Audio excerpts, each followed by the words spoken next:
The world is never going to be the same again. I'm worried about the world. The mass chaos and crises that there was in the world, it's going to be just like that now. This is not an accident.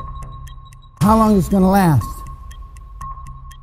Longer than even for those of you that have some cash in the bank, way past your cash reserves. Out of 100 people, 4 will get the message. This thing isn't going to be over in a few weeks. This thing isn't going to be over in a few months. Welcome back, ladies and gentlemen. This is the Bearable Bull here. And I got this aggressively average content for you today. As ladies and gentlemen, I got a few announcements before we get into this powerful, life-changing content for you today. I've been discussing in my previous few videos that I'm getting much more aggressive with the allocation of my portfolio. 1, into NFTs, and 2, into the Metaverse. The reason being is because I was late on NFTs. I missed Ether NFTs. I missed Solana NFTs. But right now I'm going to be on the ground floor of XRP NFTs and another blockchain's NFTs. Don't miss that. In my personal opinion, we are still in the ground floor of the NFT wave. While I do believe NFTs are in a bubble and 98 to 99% of them will go away, the ones that are here to stay will revolutionize the planet. Ladies and gentlemen, I believe one of those projects is XPUNKS. And myself and Jordan, we had a long-awaited, aggressively average AMA with XPUNKS just the other day. The interview to that is down in the description below. Just click on that link and watch that, as plenty of questions were answered in there. Ladies and gentlemen, plenty of questions were answered, and they're revolutionizing the NFT wave. Please take a look. In addition, I will be personally posting some additional NFT projects that I'll be investing in my OnlyFans down in the description below. And I'll also be posting additional Metaverse projects that I'm looking at in my OnlyFans down below. Now, we all saw the other day that Facebook renamed itself as Meta to be a leader, a front runner in the Metaverse. Guys, I'm going to be honest with you. I was a little late for being a crypto dude to the NFT craze. But right now we are so early when it comes to the Metaverse. Let me make this clear. I'm not the biggest fan of the technology of the Metaverse. I'm not. I don't know if this is necessarily pro-humanity, but you better believe it's coming regardless of what I think, and you better believe I'm going to get rich off of it. And all of you have the opportunity to invest in the ground floor of this as well. Join me in OnlyFans as we cover plenty of Metaverse topics. Now guys, with all of that being said, I have one more thing to say. The other day, I had an interview with the lead privacy strategist at Hedera Hashgraph. Hedera Hashgraph has been my second largest holding and my personal favorite project for a long time. I've been holding it since 1.8 cents, and just the other day we reached a price of 47 cents. The Hedera Hashgraph utility and innovation, as well as continued developments and partnerships, cannot be messed with, cannot be forgotten. Every single day they innovate and add to why I'm so bullish on them. And I believe if you don't get it by now, you're just not getting it. Take the opportunity while it's still at a low price to get involved. I believe this is one of the few projects that can legitimately pass Ethereum and be a $1 trillion plus asset in the future. And when everything's said and done, that'll end up being a conservative projection. Guys, please watch out for that interview that I'm posting in just a few days, as that's going to be powerful and cement yourself on the right side of history. Now, with all that being said, let's get into this powerful content for the day, as Bank XRP has done it again. Bank XRP posted that Ripple partner Identity's CEO talked about a Ripple Swift patent. With the transmission of payment messages, we could be connecting members of the Swift network with members of the Ripple network. Guys, it's always been said by numerous different sources, Ripple's looking to replace Swift. I don't think that's the correct way to look at it. In the book 0 to 1 by Peter Thiel talks about companies working together. And that means they grow together. That incentivizes innovation. That makes it more likely that the end goal is success. Ripple has since day one always looked to work with the system. And the reason I believe they're going for a global takeover is because they're looking to work with institutions like Swift and all these central banks, giving them what they need. And as a consequence, Ripple and XRP will grow. Guys, please take a brief listen to this clip and salivate, knowing that you hold the greatest digital asset ever created. Now, last month, your share price spiked briefly above 30 cents. It's now around that 18-cent mark. What caused the spike and why wasn't it able to be maintained? If I'm honest with the market, the spike came from some public discussion about the patents that we own in the United States and drawing some connections with what our patent could be used for. We've made it public that our patent for an idea that uses blockchain and tokens to send and receive very rich payment information around the world has the ability to connect both old and new payment networks around the world. So for the transmission of payment messages, we could be connecting members of the Swift network with members of the Ripple network. And I think that late in August, we submitted some additional claims to the US Patent Office, and that received some really keen interest from investors around the world. So do you think it's only a matter of time then that more investors grasp the story and the potential? We released a new investor presentation yesterday, which I think does a much greater job of explaining in detail that framework that I talked to you about before in terms of what are we doing now, what's on the horizon for us next, and then what does our long-term strategy look like. And we have connected all of the dots between our United States patent reporting to regulators and some of the longer term strategies of the business. And, I think it tells a really neat story about some potential significant long-term benefits for the company. Now, guys, one of my favorite things about this XRP community is that we've taken the punches, we've been laughed at, and worst of all, the price has been suppressed.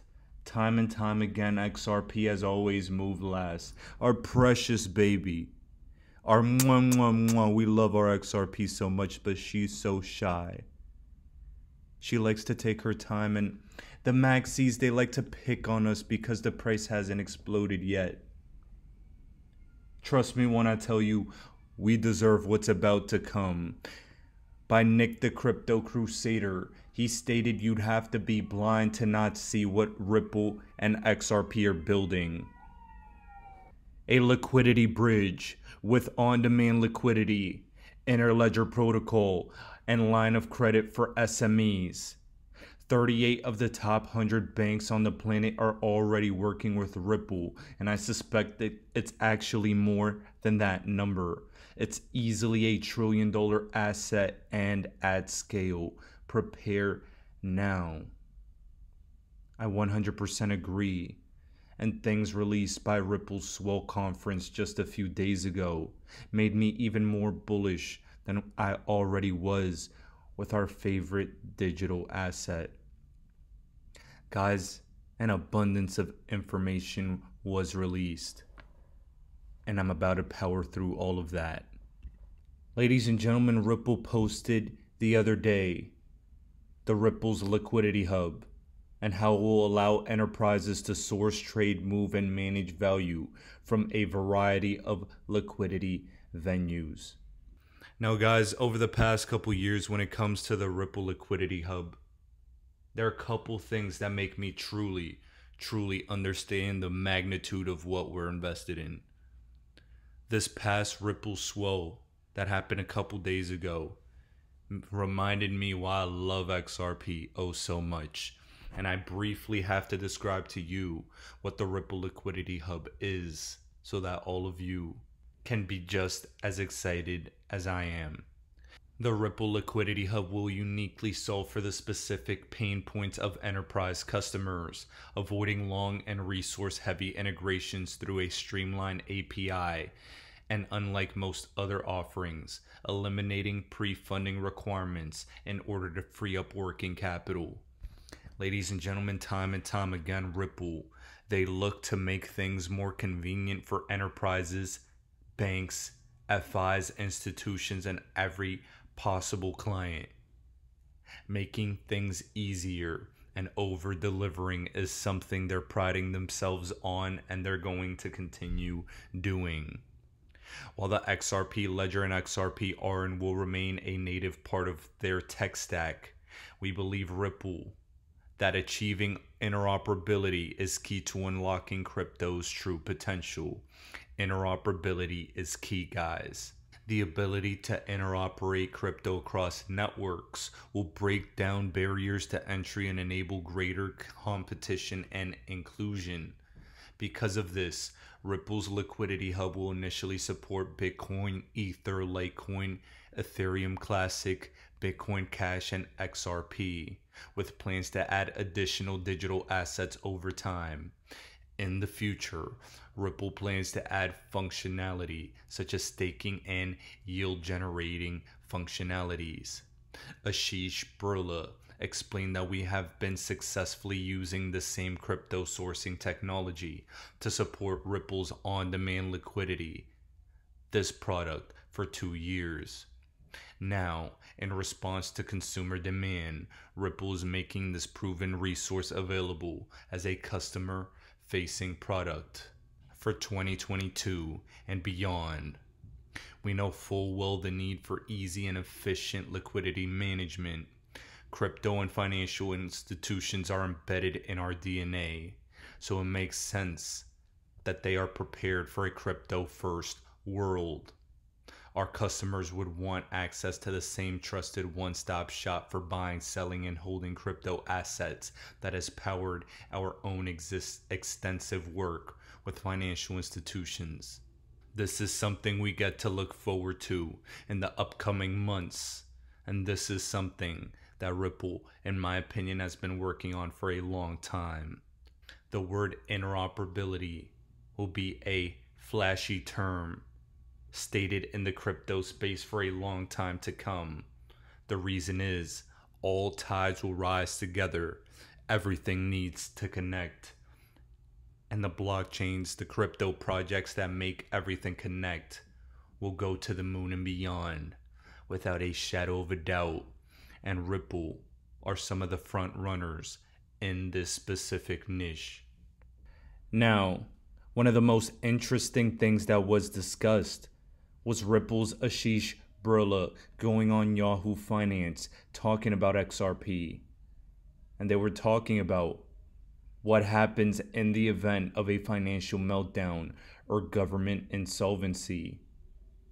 This question was asked, and I think his answer will be very interesting for all of you. Please take a listen. We're very early in this industry, essentially starting when there was the great financial crisis.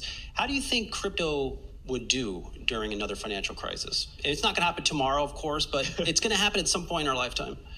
Well, I definitely have like more gray hairs since I've been up and down, You're doing okay crypto. But listen, I never hope for a financial crisis, but I hope that crypto's at a point where folks have more choice by using crypto and can potentially safeguard their assets by using decentralized technology. Hey, I'm not even concerned with just a financial meltdown, but what happens if governments go insolvent and you have your assets in an Argentine peso or Venezuelan currency. And I've seen high adoption rates for crypto in those countries because it provides them financial future in case a government goes insolvent. But the same thing is true in case of another financial meltdown. If you use decentralized technology, I think that it's safer and it's decentralized in the fact that it's not reliant on one financial institution. Today, most of the world, as we learned from 2008, is reliant on 4 or 5 global money center banks. I think that's a problem. And then we saw the repercussions of that. Why is it a problem? Well, it's a problem is because really folks are dependent on each other. And if one goes insolvent, it's sort of like a dominoes. The rest of them go insolvent. And as a business school student in 2008, I learned about how fragile this world was. And then when I learned about Bitcoin, soon after, I'm like, this is the way you build financial technology. We saw the power of the internet and what it did for democratizing access for information. This is the same thing that's going to happen here, is that we're not going to be reliant on those 5 big money center banks in the future. We're going to be reliant on decentralized financial technology. And I think that we'll all benefit from that. Does this help bring costs down in the industry? We've seen our own customers benefit from bringing costs down, and the reason is that it takes the middlemen off, out of the supply chain. We saw that with cross-border payments. There's fewer middlemen. There's fewer intermediaries for the transaction to go through. If you reduce the number of middle men in a transaction, the costs go down. And I think you'll see the same thing. You remove friction out of even getting a loan, like we're seeing in the early days of DeFi, and the costs come down. Access goes up, and that's a good thing, I think, for the world. The world needs more financial access. The world needs more financial tools for everyday people around the world. The cost goes down, the access goes up, and the speed gets extremely fast as well.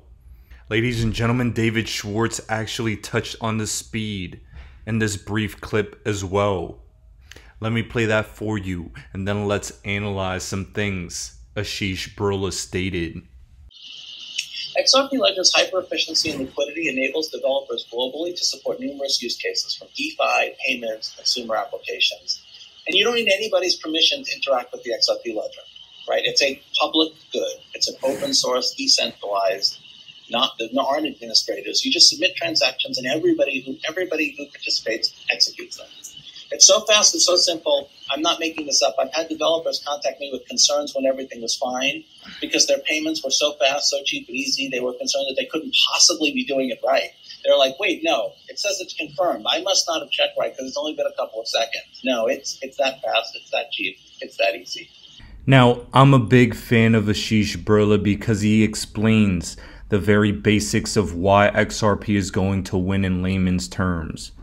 They get rid of middlemen. They make things cheaper. And as a consequence, they're making things faster. It's very, very simple, guys. That is why we're going to win. The consumer experience goes up, and consumers always win. When you're in the banking system, which has been a monopoly for a long time, and you're getting disrupted, you'll eventually see the writing on the wall and you capitulate to the better customer experience. Because if you don't capitulate to that technology, it will go around you and surpass you. All of these banks have hedged their bets by partnering with Ripple. They're all eventually going to use XRP or one of these other digital assets that will work hand in hand with XRP in the new financial system.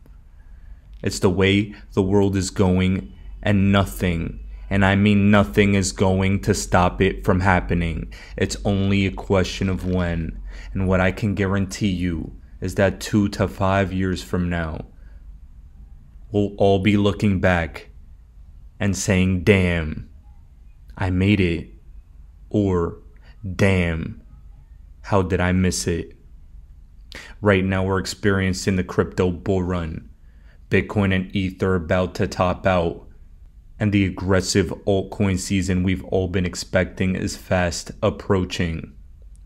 The altcoins with utility, partnerships, and grounding in reality will make the most gains in the long term, as well as now, in my opinion. but there are also opportunities to speculate and trade as well.